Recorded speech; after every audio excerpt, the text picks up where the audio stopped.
confusion matrix, confusion matrix, confusion matrix, the confusion matrix.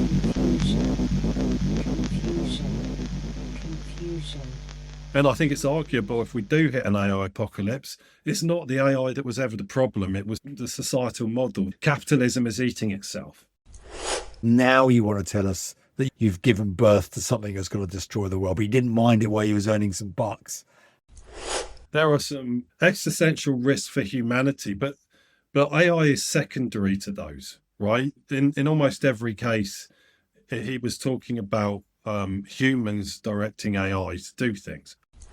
This is the detail that these guys don't seem to notice, which is astounding to me, right? The neoliberal capitalists, the real unfettered bunch, they want to get rid of regulation and reduce their workforces down to nobody and make all the money because they've got no bloody costs, right? At which point, who's going to buy your stuff, right? If no one has jobs, right, we have to have a universal basic income. Who's going to pay for that? Yeah. Who? And they don't want to be taxed either. All testing reasoning models experienced complete accuracy collapse beyond certain complexities, dropping to zero success rate despite having adequate computational resources. There's no crystal ball, right? No one understands or has all the answers, and it's always going to be different from what you think, right? Yeah. Any future might have flavors of speculation that's happening now, but it's going to look and feel very different. We do not live in Blade Runner, right? You need to understand what the tools can do and talk to companies about what the capabilities are and how you can utilize that against what we would like them to be doing and what's promised them round the corner. The confusion matrix. Right. Well, we are rolling. Do you want to lead us in? Yes. Good afternoon, Alex, on this summer's day, just after about a few days after the summer solstice. So I've prayed to the druid gods and all that, and now it's Glastonbury, so that really must be summer. And Wimbledon starts next week. Doesn't get any better. Oh, great. Tennis. Hurrah. If it's not football, it's tennis. Well, it's raining here. I just watched a brawny Scottish man single-handedly lift 2 portaloos onto the back of a truck. Didn't even ask for my help. It was quite impressive. Like, I got the feeling this guy could squish my whole head with his hands. I mean, what jumps to mind is if you do that wrong, you can end up in the shit, right? There are so many good puns here, aren't there? Let's do an episode on toilet puns right now. Yeah, exactly. Yes. Okay. Yes. No, good. It's Portaloos, right? And I've got I'm holding an art exhibition this weekend and exhibiting my art. Oh, very good. Yeah, I'm looking forward to that. I'm setting that up today. Oh, brilliant. And, so I'm taking some time out to speak to all of you lovely people. Yeah. So lots of fun stuff happening. Excellent. Well, so on that note, we're going to talk about something exceptionally bleak, are we not? Well, sort of. I mean, it's interesting. So we are, I'm afraid, stumbling back into the world of generative AI and super intelligence and super AGI and all this sort of stuff. After stumbling across, it was the rule of 3. So sort of 3 podcast / articles all within a week. The first one is packed with quite a bit of information. And I came across it in a podcast with a guy who's, I'm going to mangle his name. And his name still is, I'm sure, Daniel Kokotayo. Anyway, we'll have a link in there. And he was a guy that worked at OpenAI for a number of years.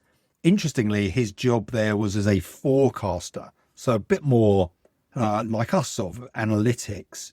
But analytics on a company which is producing machines which produce analytics. So there's sort of a circular thing going on there.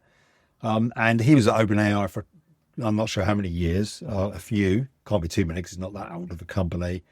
And his role was to, well, let's see what's coming up. And then, as similar to our roles, inform seniors of how they might implement that in strategy, and both from a good point of view, good things that are coming, and some of the potential risks and how they should mitigate those.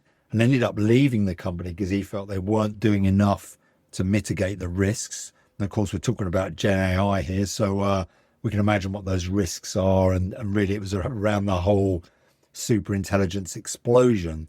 So he then formed, I believe, a small, I think it's a company or a consultancy called AI 27. I think that's what they called. That's certainly what the article was called. And then released this post where they spent 6 months or so digging into that kind of forecasting and then writing a kind of like a history, really. Here's how it happened. Here's how the super intelligence explosion happened and the points along the way. And that article, which we'll link to in the show notes, is quite long and in depth and has several different endings, of which I've not read all of them. But really, for me, there was a few kind of key points that came out just from hearing him on the podcast and then having a quick sort of, skim over the article. And the first one for me, I mean, there's a whole load of things, and I'll mention my first one and get your opinion on it. And the first one was, AI is coming, it's going to take your jobs. Yeah, heard it all before, turn off. But early on, he talked about how the advancements at the moment are happening with the research models. So I think it's been released, I think OpenAI have released one, I think everyone else might have one. So you can go off and ask them to do long form tasks of the form of several hours, perhaps even longer, where they'll go off, take your problem, break it down, share their reasoning, go off, get more information, actually interact with the internet, if you like, and then build that case. And so these have been donned research models. And one of the key things in this article and discussion was that I think they've made impressed quite a lot of people with their kind of first release. And the impression I got was, they're really going guns. And they'll then use these research models to research new ways to train the next generation of models. And then essentially you could well come up with new capabilities because these things are sort of superhuman strength. And so your next generation of model is then trained on stuff which was not created by a human. When I say stuff, I mean, the parameters, the training, some of the training material, how it's put together, algorithms that they use. And so therefore you would you could well get a step change in the next version of the model. And importantly, another layer of obfuscation from a human's point of view of how they work. So you suddenly get a much, much better model, but we've got no idea how we got there. And so we're kind of left there going, okay, well, let's test this thing. So that was the real first thing that I took from it, because I felt this was a little bit of similar to what we've had up till now, that kind of linchpin of, oh, guys, here's something which I can promise you will happen. I can't quite explain why it's going to happen, but let's assume it does. And if we assume it does, then you'll get this next level of model that's really good. So it made me think, I hadn't thought much about LLMs being applied to LLMs. So that was the real key for me. And so I thought, okay, I could see it happening. So that to me was a big building block in this argument.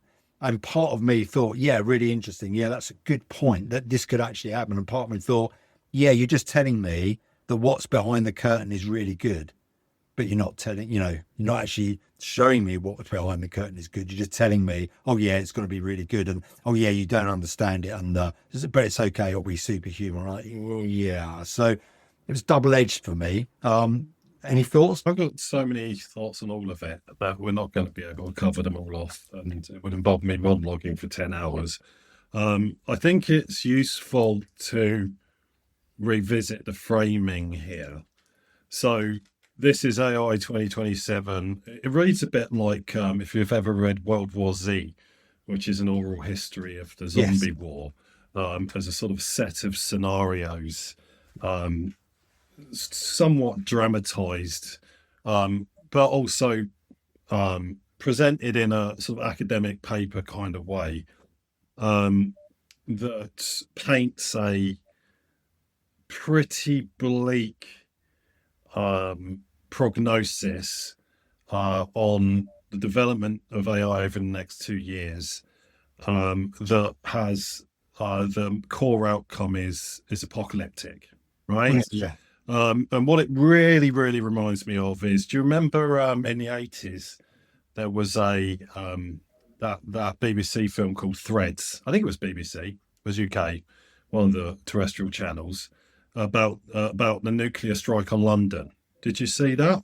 It sounds familiar, but no, I don't remember watching it. It terrified me and everyone my age and everyone in the country, and it's resurfaced again recently. I've thought about watching it, but I just don't really want to do that to myself. It's unbelievably horrifically bleak, and it was made to sort of shock the public into taking the concept of the nuclear apocalypse seriously, right? And how easy this is, and it could happen now, right? It could happen tomorrow.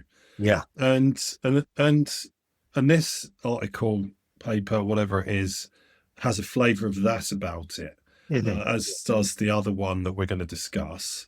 And so it's all very long and in depth, and they've taken lots of input for it, and they've painted lots of scenarios in a sort of what if way, and it's, in some senses, it's a great piece of entertainment, right? And you could almost get ChatGPT to reform it into a book, right? Here's World War Z. Here's AI 2027. Can you create the synthesis of this but without zombies? Yeah. And the other obvious comparison that's going to turn up everywhere is I have no mouth, I must scream, which is a science fiction short story by, oh God, who's it by? One of the most famous science fiction writers. Right, I'm going to have to search it up. Asimov, maybe? No. Oh, I can start. One of the real edgy ones from the 60s. Oh, right. I have no mouth, I must scream. I have no mouth and I must scream. Harlan Ellison, there you go. The guy who did the whole Dangerous Visions science fiction anthologies.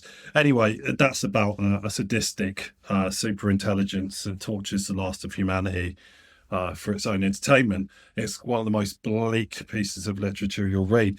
And what does science fiction do? Well, science fiction or speculative fiction posits scenarios that are generally based to some degree on fact or knowledge or some level of scientific understanding, and takes them to some sort of degree of extreme, right? So what if this happened? What would be what would happen, right? If the dead started coming back to life, what would happen? And what would be the most realistic outcome if we had first contact with aliens, and so on? And there's pretty much endless iterations of that, and some of the predictions, well, not predictions, I don't think any sci-fi could be called predictive, but some of it is foreshadowed. There's quite a lot of strong claims out there that one of the reasons we have mobile phones is because of all the kids watching Star Trek in the late 60s, right? And they have the communicators, right? And so there's a life imitates life, life imitates art, imitates life, and all this, and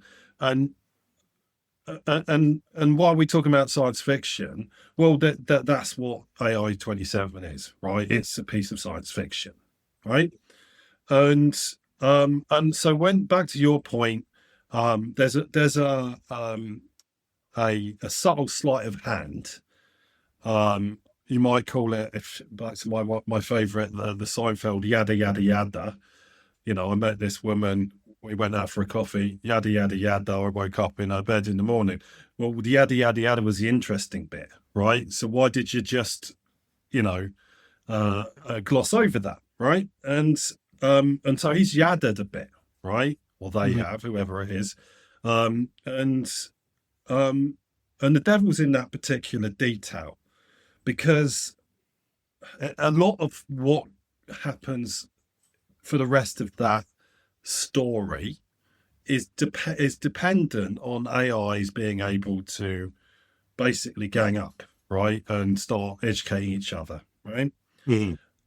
Which is by no means a done deal, right, Yeah. technologically, and there are arguments and quite cogent ones that that's not possible, and what I would compare it to is holding a mirror up to another mirror, or filming a TV that's broadcasting the thing that's coming out of the camera, or electric guitar feedback, which is the electromagnetic noise and vibrations coming from the amplifier feeding straight back into the pickups on the guitar, right?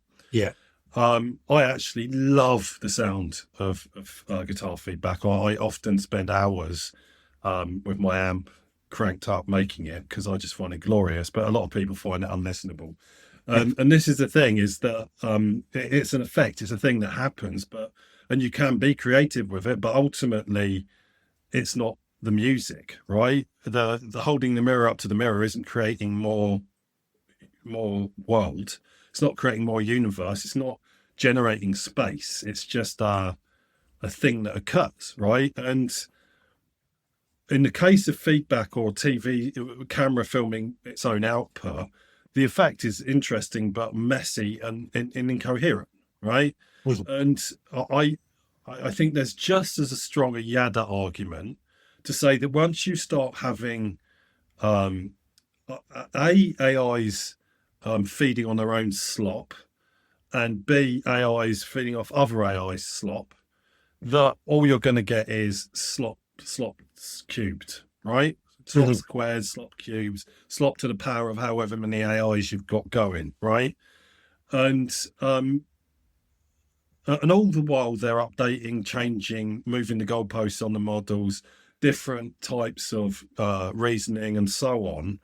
And so out of that mush, could there be could there arise volition and cognizance, um, and so on? Well, perhaps, of course, perhaps, right? Is that inevitable and is it imminent?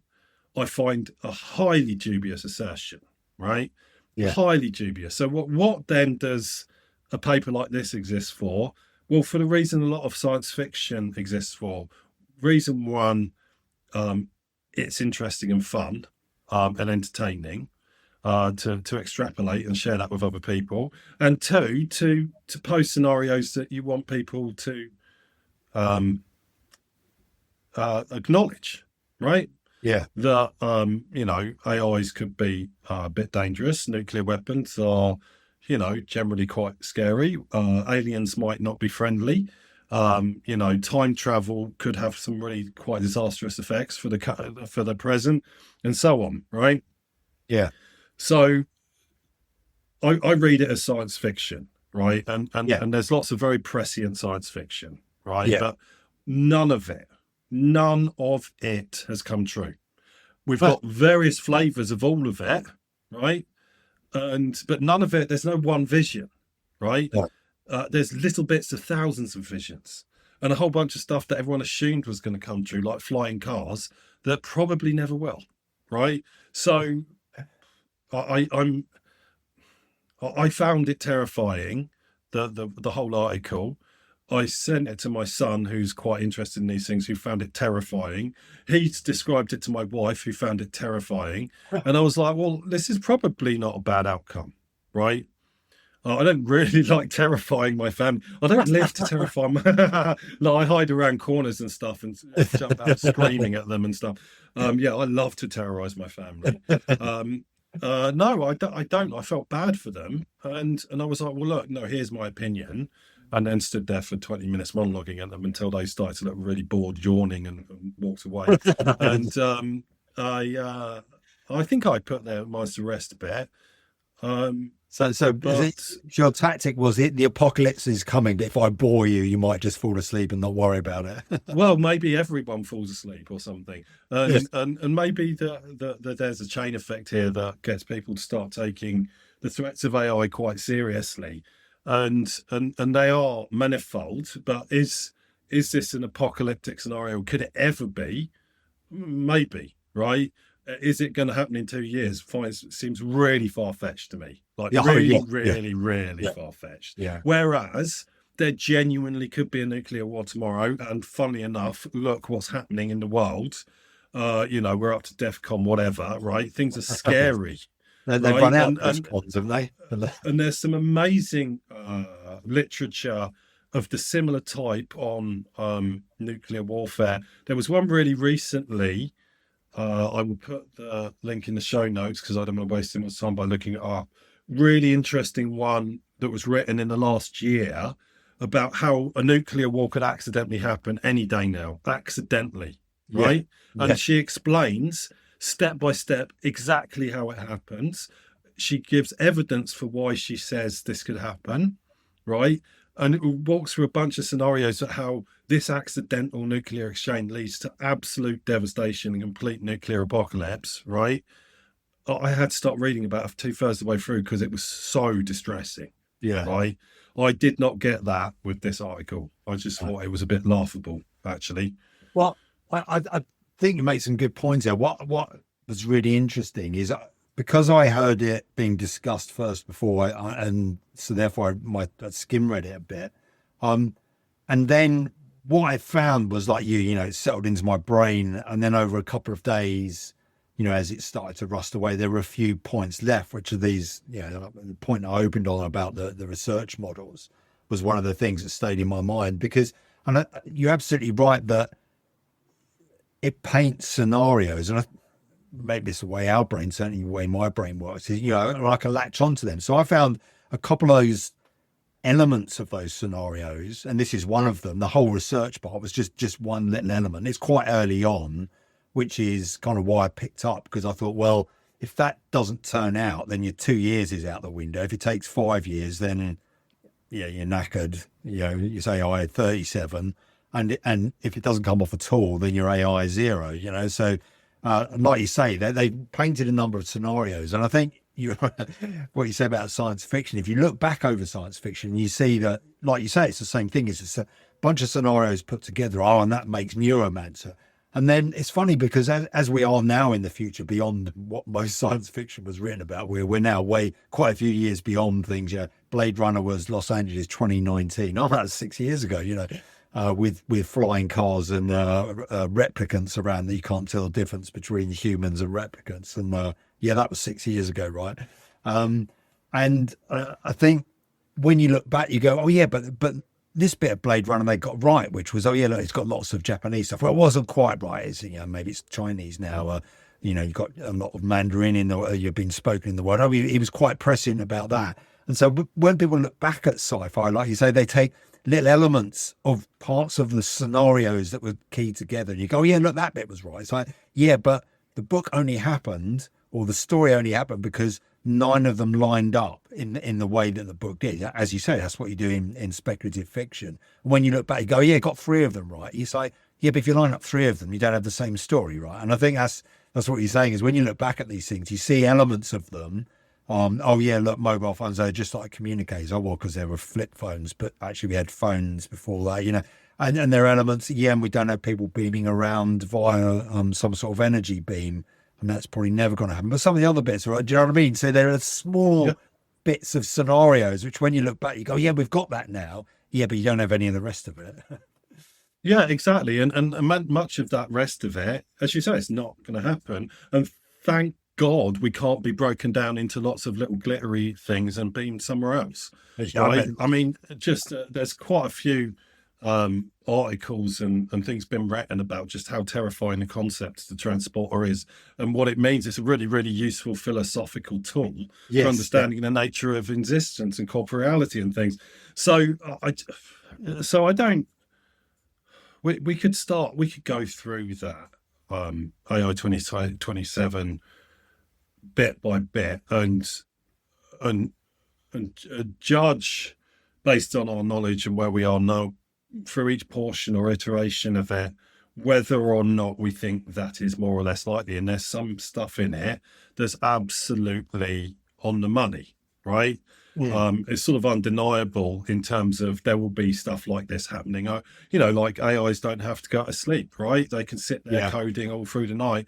And, there are certain types of job and certain roles and endeavors that will slowly edit humans out of their roles in those. And I do mean also call centers and things like that.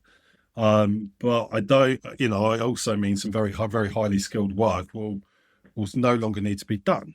But this is something I was going to bring up at the beginning of this, right? Firstly, we have to find a different word for anthropomorphization.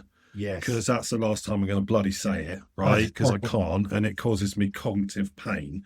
Yeah. But we could say maybe humanization or something, so I can actually speak. Yeah. It creeps in a lot, and we'll come on to the Hinton podcast in a second, because I think it's, if anything, it's been more interesting, right? But the tendency to anthropomorphize, Humanize. I'm saying that properly, humanize these things. Yeah. It's hard not to, and I don't begrudge anyone saying, well, it thinks this, right? Yeah. It created that, blah, blah, blah. I get it, it's fine, right? But is it? Because I think it really quickly creeps into these types of extrapolations where they're imposing human style volition and motivation on these statistics machines, right? Yes.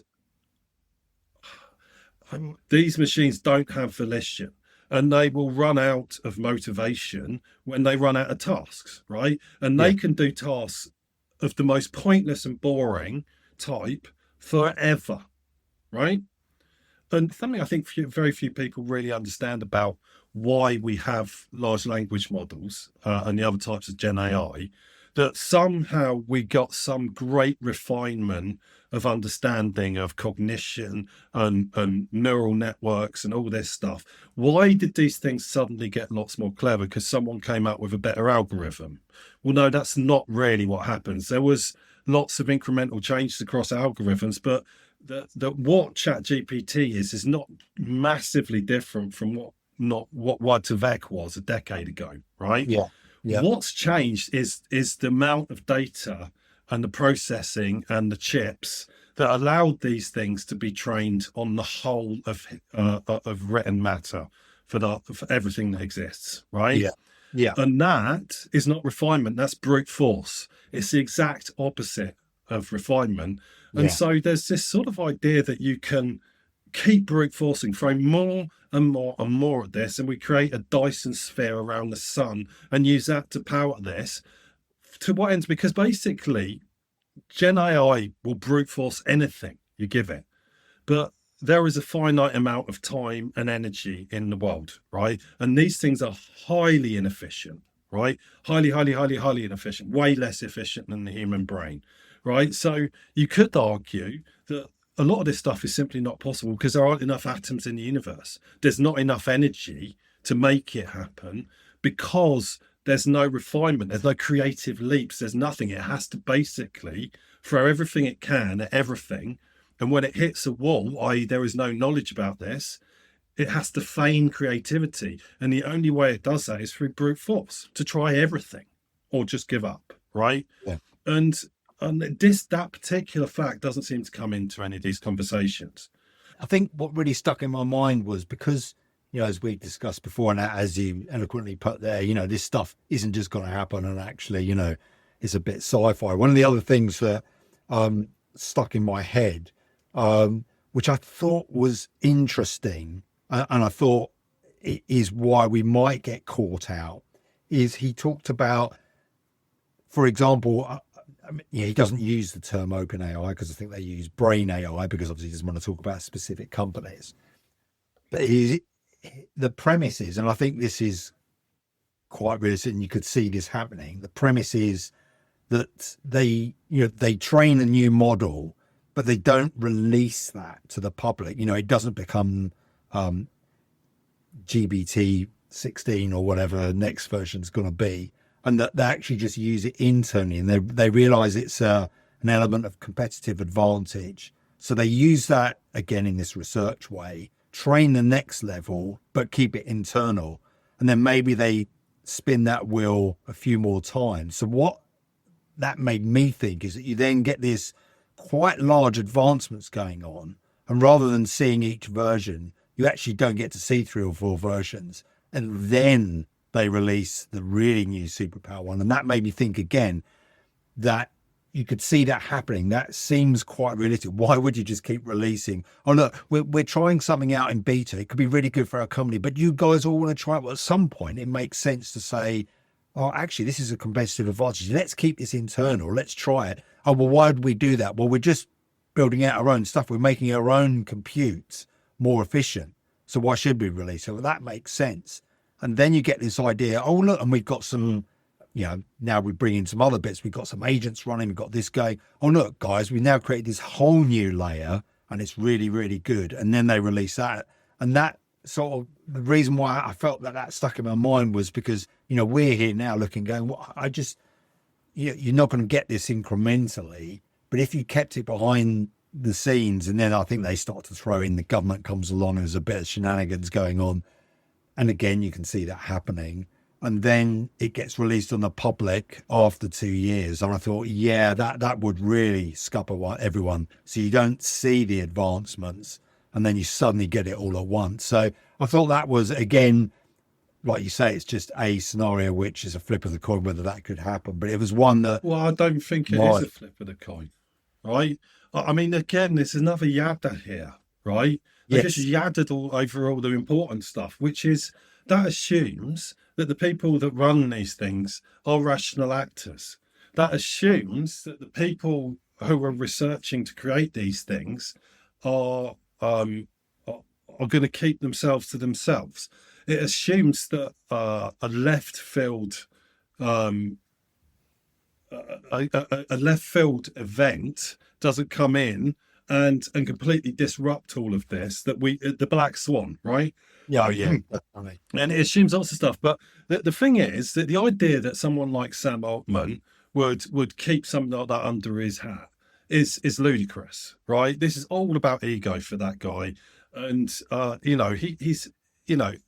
he also has to make the most money. He wants to be the new Elon Musk. And therefore he has to talk about everything. He has to be at the center of attention. He has to switch his own business to be a for-profit business. And why does he want to do that? Well, so he can sell more stuff. And how is he going to sell more stuff? By putting the best stuff out there and constantly evolving, right? He has to become Apple, right? And we all know that's not going to happen, right? He is not very smart. He and his compatriots have been awfully lucky and propped up by a culture in Silicon Valley that is teetering on the brink of total collapse, right? And so if OpenAI really are the model for the company that achieves all of this, then we're fine, right? Because they ain't doing this, right? Because they're not rational and they are going to go out of business. And the only way that I can see that they don't go out of business is the slightly more terrifying,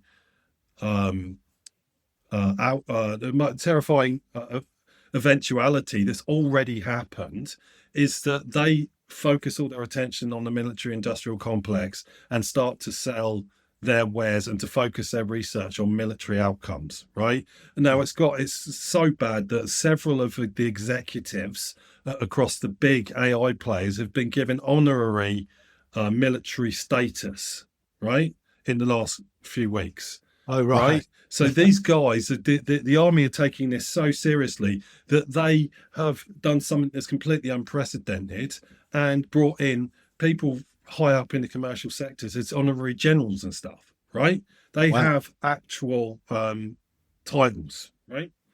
Well, that's terrifying. That's like going back to 19th century British Army. Like, what you're a you're Sir Lovelace. Oh yeah, you can definitely be a sergeant major, no problem. Oh God, it's way worse than that. In that point, they were buying that you could just buy a generalship, right? And you could have absolutely no experience. And this is what go look at Charge of the Light Brigade, right? Read up Yeah, on that. Part yeah, of the reason so many people were killed is because the people giving them orders were literally, inbred, bloody aristocrats who bought their position, right? exactly. Which is no different from what we've got at the moment. Yeah, Elon Musk can say anything he wants. He comes from privilege, right? yeah, And it does now. I find the idea that if we have supervillains of the Bond kind that are going to threaten humanity, right? And this is them, right? Oh Jesus, we don't need James Bond, right? We just have to make till these people destroy each other. Yeah, I think the bigger risk is this group of people bumbling into something that inadvertently triggers some sort of apocalypse, be it nuclear or technological. I mean, a far scarier fictionalization of the apocalypse I've read recently was about the supply chain apocalypse, which, if you've lived in the UK over the last few months, it will feel very salient. It's in this fictionalization, and I can't remember the name. I'll put it in the show notes again. The Chinese just take out the compute side of America's supply chain infrastructure, and everyone starves to death, right? Like that's been happening in the UK. They've been taking out our supermarkets, right? yeah, And it's absolutely terrifying, right? yeah, That is far more likely than the AI apocalypse, right? yeah. In fact, the AI apocalypse, well, the AI as it stands will be one of the main drivers. But will that be called the AI apocalypse? No, it won't, right? The AI will have played a part in it, but so will have, any number of other computing things. You know what I mean? Yeah. So that the last point that I just wanted to make was in towards the end of the podcast I was listening to. It was asked, are there any indicators of this? And he brought up something which was good. They talk about long horizon tasks. So these are, I think there's already been a benchmark created, which has horizon in the title, I seem to remember. And it's how long a task, I think it's a typical coding type task, because these are the things that they're actually better on. But how long a task can these things work on before they start to sort of go off the rails? And measured in the time of, okay, well, so as a developer, I'm doing this for half an hour. Can the AI do the same things to the same quality of work? Not just write me some lines of code, but developer work. So bit of this, bit of that. And he said at the moment, I thought this was really interesting, that the current model is up to about 40 minutes. So that basically all they can really do before they start going drastically wrong is about 40 minutes worth of human in-depth work. But because this is a benchmark, he said that's something that's worth keeping an eye on, because he's expecting it to go 40, 80, 160. And again, the article is built because I think in 2026 in that article, the coding now becomes, it can now work on sort of 7-hour tasks, and like you were saying earlier, right, I actually can work all night. So now you can deploy 42,000 bots that can do 8-hour tasks. So you've actually got a workforce of coders there. But I thought it was quite interesting that there's actually a benchmark that you can go and check. So, people can check and see if the AI apocalypse is coming, because you can see if that number's going up or not. Oh, it's like the doomsday clock. Listen, there's two clear rebuttals to that, right? One of them relates to energy. The other one relates to how they actually do what they do, right? So the energy one relates to diminishing returns, and that they're putting more and more energy in to get less and less out of these models.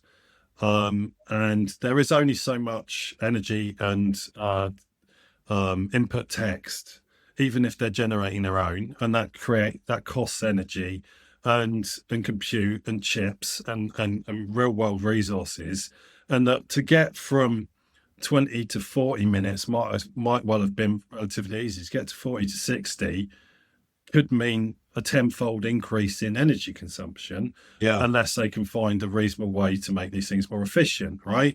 And I don't even see then that because this is a brute force enterprise, that even with more efficient models, every step change in capability will be exponential in terms of energy needed and resources needed, and they're going to keep running out, right? And to chase smaller and smaller gains. This is why Apple have stopped innovating in any meaningful sense. Is because it's just taking them more every time they need to sort of take a step change. It takes more and more and more money, more and more time, more and more effort. And they've also got to maintain their existing base, right? So that's my first rebuttal. My second one is, if you bloody watch these things coding, right? If you watch an agentic model coding. I mean, I've seen some of the reasoning. Yeah, I've not watched them live. Look, I'm gonna maybe what we'll do one day is an episode where I get one of these up, right? And we're gonna watch it do it, because it's painful, right? Yeah. Now, so they make a lot of mistakes, a lot, right? And they've got all the knowledge in the world about Python, which is what I'm usually getting it to code. And it makes a lot of mistakes, lots and lots and lots. And so, okay, so do humans, right? And actually the role of development is often one of trial and error, right? And there's more than one way, often many ways of doing any given thing. Trade-offs between simplicity, efficiency, all that type of thing, right? And so no one's saying the models have to be perfect, right? No one's saying it's even healthy for them to get things right first time. But these things are so stupid, right? And you underestimate the amount of time that they burn fucking shit up, right? Yeah. But also not knowing that they fuck shit up, right? And reversing stuff, keeps on deleting things. Or like the times I had to get this thing, the model, this was GPT 1.0 or 3.0, one of the two, that kept on upgrading Chroma DB, right? Even though its own coding, it had hard coded Chroma DB 1 point something, no, 0 point something, right, into its own code base. If you upgrade it, the code base breaks, right? Because it's a breaking release. Yeah. Chroma 2 something, right? And it kept on, every time it saw an error, it goes, oh yeah, even though pyproject.toml says this needs to be Chroma 1 point something, it upgrades it to Chroma 2. If I'm not paying attention, I'm like, I actually got literally getting annoyed with it. I'm like typing into it, why the fuck have you done that again? You know what I mean? Why have you done that again? Right? And this is not, this is salient because it's burning bloody tokens as well as carbon, right? And this is costing me money, right? Oh, yeah. For you to upgrade Chroma again. And then I had that rewrite the code base for Chroma 2, and now it keeps trying to downgrade it, right? And this is the code base that it wrote itself, right? Yes. And then we've got this whole issue, and we can do another episode on this because I think it's actually really interesting, is that every task that you give one of these things for a software code base that is not out there, right, and available, like on GitHub, it is going into cold outside of the conventions of the language you're working in, right? Mm-hmm. So you have to bootstrap it every single time. And it has a really random effect of you can give it all these files and say, here's the structure. For these types of problems, look at these files. For these types of problems, look at that. Here's a diagram and the structure. And it still goes through and reads the whole bloody thing, right? It still goes and reads all 40 fucking Python files and then decides to do the wrong thing. And by the time it's got all through all that, it's forgotten what its original task is, right? Yeah. So I had one the other day that did a task on one code base, right? Finished it and says, oh yeah, and I have to do this other thing on this other code base, right? Not related at all, right? And started changing code when I wasn't paying attention to do some weird hybrid task between what I'd asked it to do on one code base and what I'd asked it to do on this other code base on a different session, not related, right? Yeah. This was one of the reasoning models, right? Yeah. And then just watch the code tick by, watch the task, watch it fuck up, watch it have to back out, and you start to think, well, okay, look, it got what I wanted done, right?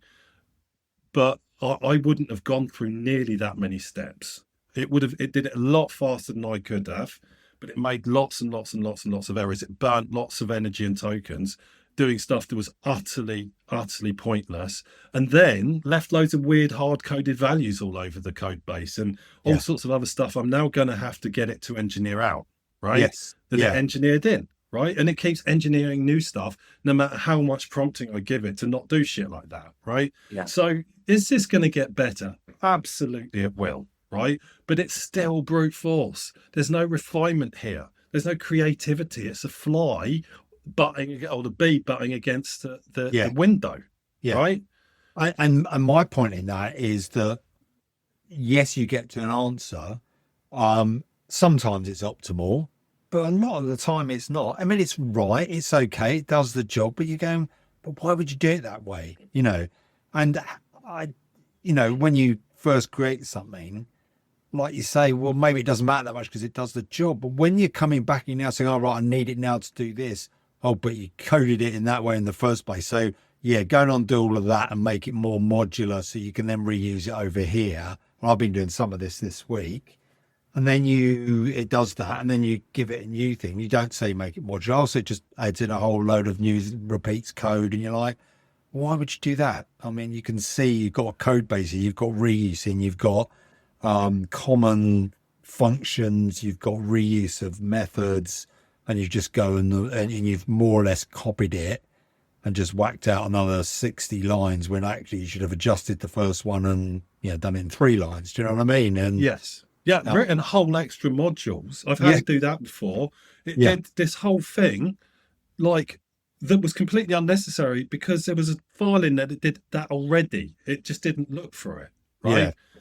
Yeah. So if you don't know how the code base works and you can't be explicit with it, then you're going to end up with so much crud code in there that does nothing and is meaningless. And it's also like, whereas we as developers want to do things elegantly, we want to do it well. We are, proud of our output. We have, a level of responsibility and pride in our work. We do it because we like doing it, and we like to do things elegantly. We like to do it efficiently. Yes, we sometimes, botch some stuff just to get it done, but we want to do things well, better with the most recent technology.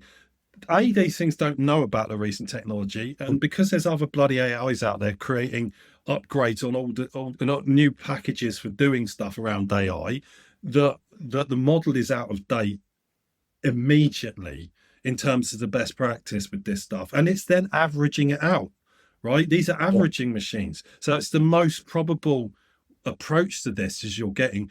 Is that the same as the best approach? Well, it can't possibly be, right? No.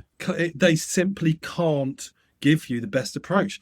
They're probability machines. You've got regression to the mean happening on an unmeasurable scale, right?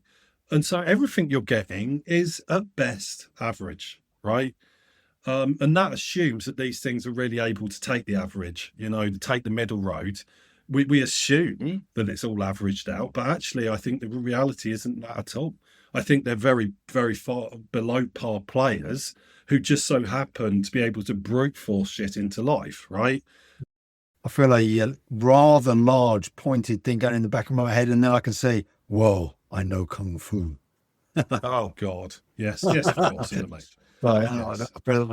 From Neo and dodging bullets to Geoffrey Hinton, who, according to the podcast I listened to, will be the grandfather of Neo or something. So Geoffrey Hinton, again, this podcast was an interview by Stephen Bartlett of Diary of a CEO fame. It's on his podcast. And again, I went into it thinking I'll see how the first 2 minutes go, because this one was actually sort of like, grandfather of AI says the machines are going to take over, run for cover. Yeah, it was actually, they do a sort of first minute cut in. I think they actually put some background sounds in it. It was like emergency. This one was very overtly, I worked in this field for like 50 years, grandfather of the neural net. And so back in, I think, the 70s, 60s and 70s, he started work on this. And at that time, the focus was on, logic and compute via, lots of rules and working it out. And he was like, no, we should definitely stick with this. This is how the human brain works. If you put enough of these together, it'll start working. And so I think he spent sort of 40 years in the wilderness backing that horse, whilst everyone else said, no, we're not doing that. So he kept with that. And then all of a sudden it turned out that he had backed the right horse. And so neural nets became the big thing. And he worked in that. Suddenly he was the grandfather of it. Then I thought it was quite interesting. A sort of bit of a personal point for him was that I think he said he had some with learning difficulties and he was getting late in his career. And he thought, well, I don't want him to have a really hard life. So I need to earn some good bucks to set him up. So can I make that happen? Tried to, he was in academia, tried a few things, nothing really working much. Things get popular, Google comes calling, and he goes, yeah, this might work. And so he goes and earns lots of money at Google. So he was with them for 10 years. I think after his retirement, I think he was due for retiring at 65 and then worked at Google for 10 years and then finishes there. And the slightly cynical part of me, I mean, we're all human, right? But it was like, okay, so you got your money. Now you've done that and you realize that you're going to destroy the world. Now you want to tell us that you've given birth to something that's going to destroy the world. But he didn't mind it while he was earning some bucks. So I thought that was slightly unfortunate the way that came across in my brain. But I get it. I mean, we're all there. And I thought the funny thing was he was saying, well, you're working on this stuff which no one believes in. You can barely get the thing to work. You're in academia and people going, oh, is it going to take over the world? And he's going, oh, I can't even get it to think straight, let alone, take over the world. And then, of course, you have these advancements which came on in the 2000s. And then suddenly it is, appears to be, to humanize it thinking. And everyone's asking him questions and he's thinking, I spent 4 years on this thing just trying to get it to be half as intelligent as a toaster. And now you're asking, is it going to take over the world? And I think that played a bit into it, well, of course it's not going to. And I think about 5 years ago, he was going, no, this is ridiculous. Everyone's worrying about this AI risk. It just doesn't exist. And then 2 years ago, he suddenly flipped and said, yeah, this is a real danger. So that was my sort of headline take from it. And yes, apologizing to, if I did sound a bit cynical there for his life, his life's work. But yeah, that podcast was very much more, this is really, really dangerous. We've got to do something about it. What was your take on it? I mean, it was depressing, but in so many different ways. I find the idea of that someone like him, who's clearly incredible, and very, very smart, but in my opinion, not very worldly, and thinks he understands the human brain way better than he actually does. And so we should all listen to him because he's been in it from the beginning. Yet he did change his mind on our pinhead, right? And that his opinion should carry a lot more weight than someone like Stephen Bartlett, who knows people in the industry and actually has some, sort of inside information on various things. And we should listen to people like Hinton, to the degree that he really does have the right level of insight. And the first half of that interview, where he was talking about things like job loss, the creation of super viruses, hacking, all that sort of stuff, right? I was like, well, he started off talking about super intelligence, and we don't need super intelligence for all of that. I mean, he's right. It was all right. Everything he said was absolutely on the money. There are some risks, existential risks for humanity, but AI is secondary to those, right? In almost every case, he was talking about humans directing AI to do things, and you won't get any disagreement from me on that one. As I say, I've got some concerns about just how effective LLMs are in the ways that people say they are. And we'll get into creativity at some point, because I've got so many opinions on that, right?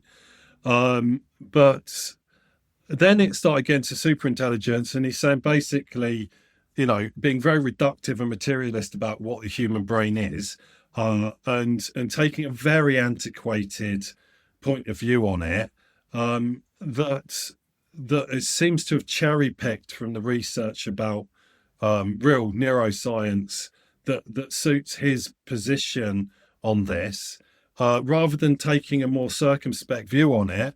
And by the way, by the end of that, refusing to give any opinions on what's actually going to happen, right? Yes. Which I thought was weak, right? Yeah. So I don't want to disparage this guy. I mean, I'll give my fucking whole left leg to have had a life like his, and all of that, the importance that he's had, right? And I also give him credit here, because there are dangers and people will listen to him, and he does, and has clearly noted he has responsibility. I completely agree with his opinions on regulated capitalism. And in terms of, that's really the only way to stop this, because it's not being driven by AI, it's being driven by unfettered capitalism, neoliberalism, right? And I could talk about that, and that's its own problem. And I think it's arguable, if we do hit an AI apocalypse, it's not the AI that was ever the problem. It was the societal model that the society, capitalism, is eating itself, right? Yeah. And so I thought his views on it were oddly one-dimensional, and I found it really, really frustrating. And I listen to podcasts when I'm out and about wandering around, and I went down to my supermarket, which is slowly getting stuff back on the shelf again, and was wandering back up the road up Oxford High Street, and he was saying stuff, and I was just like out loud going, no, no, that's wrong. And I, God, the people were probably looking at me, but it was like he was making me have outbursts, because he said so many things that were so dubious, and also his ability to humanize these things. Of all the people, he should know better. And I think if we got better at framing the language used around these things to make them less human-like, right, people would understand the risks better, right? Because we're often saying, we're always saying they think like this, and they want to do that, right? And implying all these things. There is no volition, right? And you can synthesize volition by giving them goals, but they don't care about those goals ever, right? And so if you don't set them goals that are effectively going to eat up everything and consume them, then they're just going to do whatever the fuck they're told, because they don't give a shit, right? They're not. There's nothing in there to give a shit. So you can synthesize emotions. I get that we are probability machines, but the idea that that's all we are, and I'm not going into bloody spiritualism here. I don't talk about the soul. I don't disparage that stuff either, right? But at this point, I'm just as likely to go and talk to a bloody, Christian vicar, and have him him or her say to me the same sort of, say things to me that are going to have a similar effect on me as a lot of the things that Hinton was saying, because he's like Dawkins. He's done some amazing things, and now he's extrapolated way outside of his experience and his knowledge, and somehow believes that that is then a very, very good and an indisputable opinion, and states it in a way that, why would you bother disagreeing with me, right? Yes, Like, yeah, yeah, and it's so enraging, right? yeah. So I I mean, but I ended that. I was annoyed, really, really annoyed. yeah, I can imagine. Hour and a half. But considering how long it was, I found it, as you say, I mean, not the right word, but a bit vacuous. I didn't come away with that much. Interestingly, he made some points about language. And people say this about, I think he was talking about, emotions are what is emotions. It just breaks down to this. But then, like you said, then stumbled into the whole humanizing thing of, they'll be reasoning and doing this and thinking like that. You're like, these things aren't thinking, so it was sort of double-edged, and that's quite normal on that series of podcasts. And I think Bartlett's been under a bit of fire for this. He's like a lot of the big mainstream podcasts now, like your Joe Rogans and stuff, and they struggle because they don't know the subject, so they don't realizing they're platforming what might be a slightly, dare I say, crackpot. And Bartlett's been under fire for this, for putting on too many health people, because he doesn't know the subject. He can't ask, well, he could ask some searching questions, but he doesn't really know when he's been led down the garden path. And I think this is one of those times when, like you say, you got a guy who puts it like completely matter of fact is, and why would you argue with me about this? And then Bartlett doesn't argue, and so it sort of comes over quite one-sided. And I think there probably were some good points for discussion, but they weren't the points that came out. So yeah, I like you felt I was swinging back and forward between but that's quite a reasonable statement, and then like you say, about the only point I really took away that stuck in my head is that these, regardless of how good they are now, they're already at a reasonable level to do certain tasks, and that's in the hands of CEOs. And some of these CEOs don't seem particularly well suited to life. And as we've heard, I've certainly heard in other podcasts, while a lot of the tech bros are sort of technical, nerdy type people who want to replace real people in the world because they weren't very good at liaising with real people. And, that's kind of their driver, whether they know it or not. And is that really what the rest of us want? This is the detail that these guys don't seem to notice, which is astounding to me, right? The neoliberal capitalists, the real unfettered bunch, they're really on board with all of this, and they want to reduce their work. They want to get rid of regulation and reduce their workforces down to nobody, and make all the money because they've got no bloody costs, right? At which point, who's going to buy your stuff? Right? If no one has jobs, right? What, so what? We have to have universal basic income. Who's going to pay for that? Right? Yeah. Who? And they don't want to be taxed either, right? Yeah, and it's like they're living in this world that's just completely bonkers, right? That has no meaning, right? They're literally saying things that are direct opposition to each other.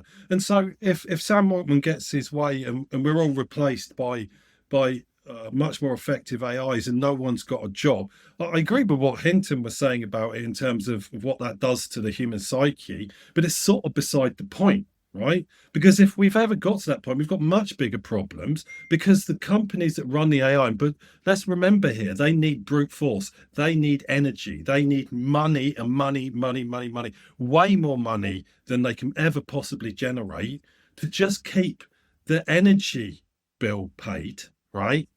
And if everyone's got no job, where's the money coming from? They can't pay you to use their services that you're giving them that have just replaced you in your job. And are you going to wanna, right? Who's going to keep buying all this crap you keep making, right? All your stupid cars and pointless bloody gadgets, right? Who's going to buy them? Because no one's got any money. And because you don't pay any tax, we can't give them any money. Yeah, exactly. What? How does this work? right? How does this future work? And like, no one seems to ever bring this up, right? Like, because the indoctrination of neoliberal capitalism is so complete in certainly in economic circles, it's like a religion. No one will question it, right? Because of course this has to keep going. Of course we have to have infinite growth. Of course we'll find a way. Capitalism finds a way. The big market computer will find a way. AI is going to find a way. We'll dial back the climate crisis. We'll solve health. Yeah, we'll solve health, right? So everyone's going to live longer, and cancer's going to disappear, right? And heart disease and all these other things. So we've got now loads more people because no one's dying. None of them have got jobs. No one can afford to buy food, let alone bloody the next iPhone, right? And all the while, they're just going to sit there passively and take that, right? And we haven't seen any precedent in history where populations have risen up when the inequality becomes so stark that people can't afford to feed their kids. Nothing ever happens like that. No one ever rises up, right? God, no. Like, or history doesn't repeat, right? And it's exasperating because the questions aren't being asked anymore, because media's been so muzzled, right? That this conversation, the conversation which looks at this with sober eyes, with actual common sense, right, it is not allowed to happen, right? And the men in black suits, once this gets released onto the internet, are going to be at my door